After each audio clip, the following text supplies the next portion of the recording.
আচ্ছা, আমরা প্রচারণা করছি। আজকে রাজারবাগের এখানে আছি।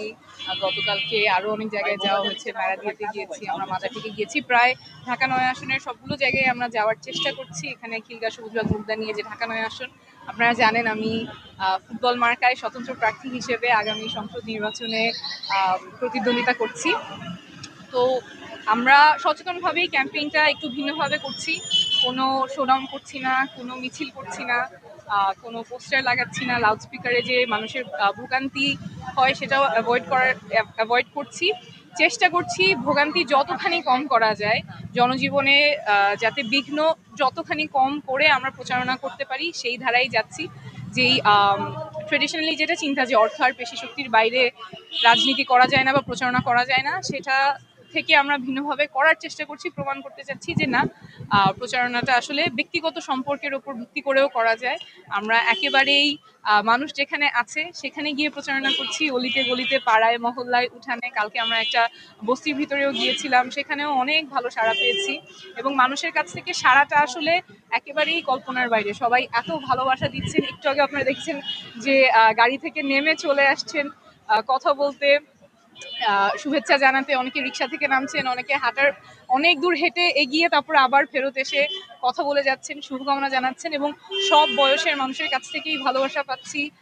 নারী পুরুষ মুরব্বী ছোট সবার কাছ থেকে অনেক ভালোবাসা পাচ্ছি, অনেক শুভকামনা পাচ্ছি। আসলে এটা বলার মতো না যতখানি ভালোবাসা পাচ্ছি।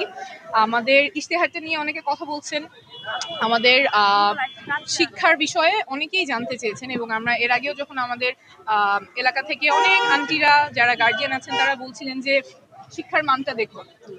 একজন আন্টি আমার একদম স্পষ্ট মনে আছে, উনি বলছিলেন যে আমরা যখন স্কুলে থাকতাম তখন আমাদের উপস্থিত বক্তৃতা দিতে বলতো, তখন আমাদের কিছু দক্ষতা শেখা হতো, এখন আর ওরকম নাই। আসলে কিন্তু শিক্ষা ব্যবস্থাটা এই বিগত বছরগুলোতে কারিকুলামে অনেক ধরনের পরিবর্তনের ফলে একদম আমাদের শিক্ষার্থীদেরকে কিছুটা এক্সপেরিমেন্টেশনের মধ্যে দিয়ে যেতে হয়েছে, কিছুটা গিনিপিগের মতো তারা ছিলেন, শিক্ষকদেরও অনেক কষ্ট হয়েছে। এই জায়গায় আমাদের অবশ্যই প্রয়োজন আমাদের সন্তানেরা, আমাদের ছেলেমেয়েরা যাতে একেবারে বিশ্বমানের শিক্ষাটা পায় সেই ব্যবস্থা করা। আমার যেহেতু সুযোগ ছিল বিশ্বমানের একটা শিক্ষা পাওয়ার, আমার ইশতেহারে আমি সেই পরিকল্পনায় দিয়েছি যে আমার বরাদ্দ থেকে স্কুলগুলোতে যাতে একদম আধুনিক সায়েন্স ল্যাব হয়, আধুনিক ল্যাঙ্গুয়েজ ল্যাব হয় এবং তারা পড়াশোনার পাশাপাশি যাতে মানসিক স্বাস্থ্য, তারপরে কো-কারিকুলার অ্যাক্টিভিটিস এবং এআই নিয়ে যাতে তারা শিখতে পারে, কোডিং যাতে তারা শিখতে পারে, যাতে করে উচ্চশিক্ষার জন্য তারা প্রস্তুত হয় এবং বিশ্বের সাথে তাল মিলিয়ে চলতে পারে। আমাদের আগে যেমন ছিল যে একটা দক্ষতা পেলেই আমরা সারা জীবন একটা জীবিকা নির্বাহ করতে পারতাম, সেটা কিন্তু এখন আর সম্ভব না। যুগের সাথে আমাদের দক্ষতাগুলি ইমপ্রুভ করতে হবে, সেটা যাতে স্কুল থেকে আমাদের বাচ্চারা শেখে সেই জন্য ইশতেহারে আমি সুনির্দিষ্ট পরিকল্পনা দিয়েছি যে আমার বরাদ্দ থেকে আধুনিক সায়েন্স ল্যাব, ল্যাঙ্গুয়েজ ল্যাব, কোডিংয়ের প্রশিক্ষণগুলো বাচ্চারা যাতে স্কুল থেকেই শিখতে পারে, মানসিক স্বাস্থ্যের ব্যাপারে যাতে শিখতে পারে, সহশিক্ষাগুলো যাতে থাকে।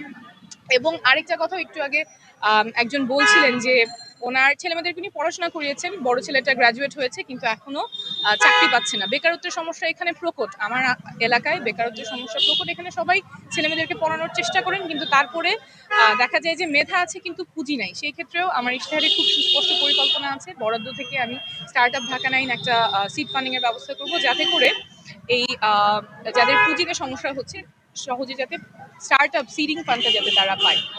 এছাড়াও আমাদের যারা ঘরে বসে কাজ করতে চাচ্ছেন অনেকেই আছেন, আমাদের ওয়ার্কিং মাদার আছেন, তাদের জন্য ওয়ার্ড ভিত্তিক একেবারেই বাস্তবসম্মত মূল্যে ভর্তুকি দিয়ে হলেও ডে কেয়ার সেন্টার, যাতে করে কর্মজীবী মায়েরা তাদের কাজটা করতে পারেন এবং যারা ঘরে, অনেকেই আছেন ঘরে থাকেন কিন্তু তারা কিছু কাজ করতে পারেন, তাদের জন্য ই কমার্সের প্রশিক্ষণ এবং মার্কেট প্লেসটা, দোকানে এসে অনেকে হয়তো স্বাচ্ছন্দ্য বোধ করবেন না, ঘরে বসেই যে ব্যবসাগুলো তারা করতে পারেন সেই জায়গায় প্রশিক্ষণ দেওয়া, ই কমার্সের প্রশিক্ষণ দেওয়া, মোবাইলের ক্ষেত্রেও যাতে মার্কেট প্লেসের অ্যাক্সেস থাকে।